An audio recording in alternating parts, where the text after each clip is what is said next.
networks, businesses. I'm sure we have some insurance people here.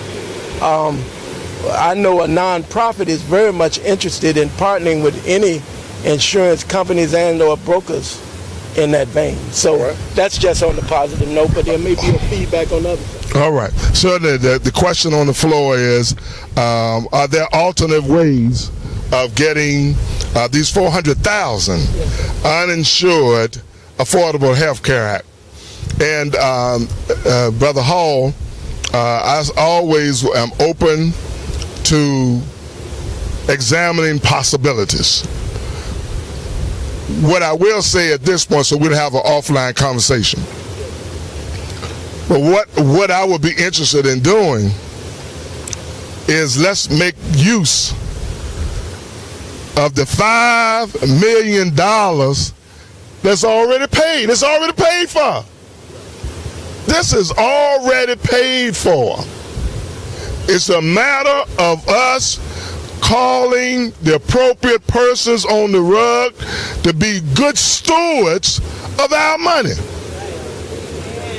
Now, any alternate method, in my mind, and I'm thinking on the floor, and I got the wise ones around me, and they'll let me know, after this meeting, Dr. Shannon, you shouldn't have said that, or you should have said this.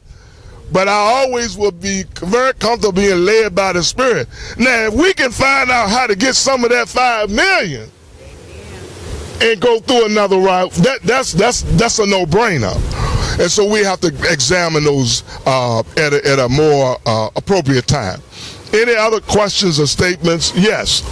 Come on. Hello, everyone. My name is Rochelle Richardson. Can you raise your chest? Look like My name- cheerleader boy. Go ahead and raise your voice. My name is Rochelle Richardson, and I just would like to say that we definitely have to teach our kids and our young ones about felonies. I think that a lot of times they may not know, the gratitude of committing crimes and doing these things, and until things change, we have to talk to them and we have to let them know, hey, this is what can happen in the long term if you steal an iPhone, or if you steal something of less value, or if you do something maybe not as serious. Or we're going to have to, save up a lot of money for attorneys, because I believe that's the problem, too. If a person doesn't have the proper representation, then they just fall around the wayside. So we've got to talk to the people, not only young kids, but, middle-aged people, just everybody, and let them know, the importance of what happens if you get a felony. Look, this is what can happen. You might not be able to vote. You might not be able to get a job. You might have to, do some things that you might not want to have to do as far as hard labor and less pay. So I think we really got to get that message out there to the young people and let them know, hey, these are the ramifications for doing things. So, I think that's very important too. Yeah. Excellent.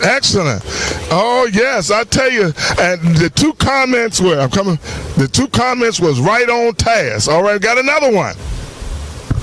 Back on the healthcare issue, my son tried to sign up for Affordable Care Act, and he went through some changes. First of all, he got an application in Spanish. He doesn't speak Spanish, but the last communication he got from that system was, provide us with documentation that you are not incarcerated. So he tried to go to Tim Kaine to get some help. Got no help there, so he wasn't able to sign up, and he still hasn't signed up. But he has some health issues, and so like a lot of Virginians who have health issues, if they're assertive and aggressive about it, they're going to get some care, and we pay for it. Well, this $5 million that we could use to expand Medicaid is going to other states, and we're not getting any of the benefits. I know some of the legislators were trying to come up with a plan that would allow them to avoid expanding Medicaid. I remember an article in the paper that a man went to sign up for that. They told him his income wasn't sufficient to get coverage. So we just have some insensitive, some immoral, obscene folks that are sitting in positions of power that they're covered, as has been pointed out. If you're in the legislature, they're covered. They can get A1 medical care wherever they go in the state, perhaps wherever they go in the country, while we pay their salaries, and they look down their noses at poor folk, uninsured folks, and say, you don't make enough money to get covered under our plan, we're certainly not going to expand Medicaid. Maybe it's like that legislator said a few years ago that their plan is, if you get sick, die quick. Oh my goodness. Oh my goodness. Amen. Thank you, Brother Michael Lacey Sowell. Yes. Oh, that's all right.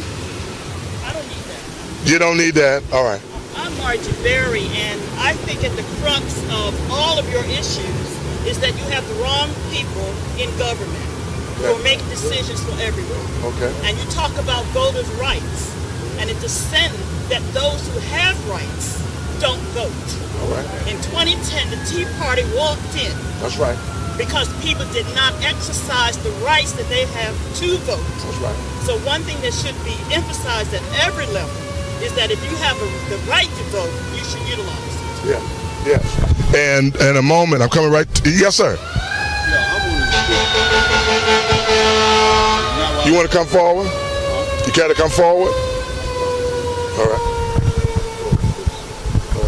This work?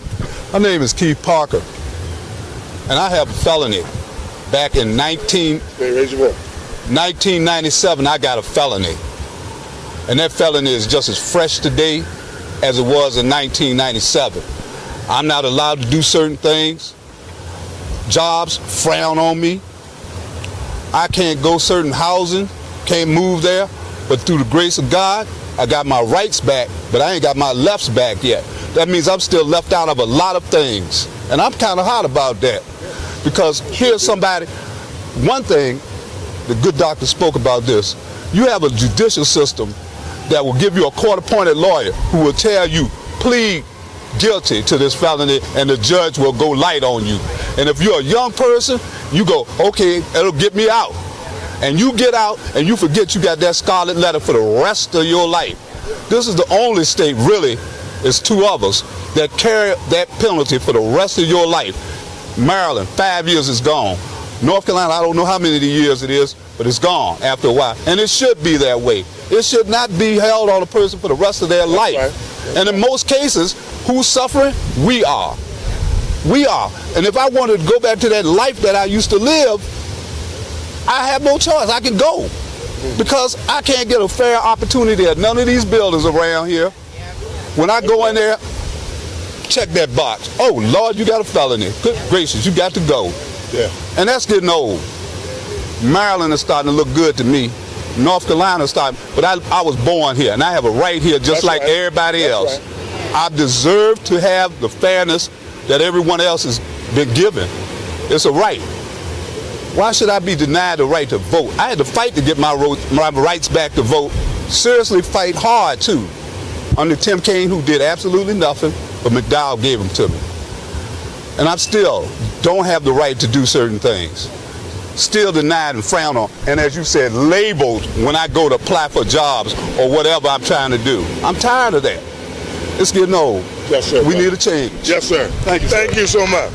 Thank you so much. And certainly, we not only did we feel his passion, but we heard his intelligence. And as a young lady said, it's imperative that we claim ownership of where we are right now. In a moment, we're going to have a representative from Coming Rolling for Freedom, Sister Sandra Antoine. She's going to come and talk about the importance of voter registration, and so that we can make sure that we cover that base. Now, brother, I want your information before we leave here today. Virginia Alliance Against Mass Incarceration is one of our partnering organizations, and they their motif is social political. And several of us that have presented here today are part of that team as well. So we'll do what we can. Sister Lynetta is working, looking for all persons to sign up who want to be aware of Future for Communication, so that we can make sure that we keep up communication with you. so that we can let you know when our next events are coming. In particular, the next one will be on July the 21st. Same place, 6 p.m. Same time, 6 p.m. Same place. We're going to ask now that we move forward, and we'll move into our announcement period. We have about 20 minutes left. We've secured this place that we paid for 1 hour. And I'm going to ask that Sister Sandra Antoine come and share a little bit about the importance of voter registration. Let's give her a round of applause. Thank you, Dr. Shannon. A lot has been said, and I think we all agree, those that can vote and those that can't vote, that it's essential that we involve and engage ourselves in the process. What I like to say often is that even though you don't have a vote, you'll always have a voice. So that means you need to tell somebody who take their vote for granted if they don't want to vote for themselves to vote for you. See, that's a family, that's a neighbor, that's anyone in the community. And here we stand on the anniversary of a historic moment. All right. Those Freedom Riders. That's right. Yeah. Those Freedom Riders. Yeah. And you know, we just like the sister said, you know, those that were part of that movement, that was about this process. This process that all of us having a right in this country to have a voice, to have a say-so in our livelihoods. We're talking about living. We're talking about living day to day. And this day and age, we're talking about freedoms still. We're talking about health care. We're talking about all those essentials, you know, living, just plain living and providing. So I say that often, as I say today, it is relevant that we vote. It is relevant. All of us should take the initiative to find someone that's not registered to vote and first ask them why. Because there's a lot of people out there, because I get it, I don't think my vote is worth anything. Or what difference does one vote matters? There have been 30 votes difference in an election here last year. That's right. 30 votes. So every single vote matters. So each of us should be encouraging our family members, like I say, our neighbors, our church members, everyone to exercise that right and exercise it with such passion that they send a message. So understand, I've said it before, I'm going to vote for you or I'm going to vote against you.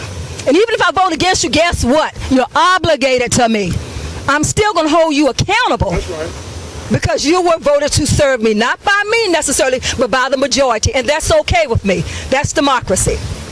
Okay, so again, exercising that right to vote. If you are registered to vote, and if you're not, get registered.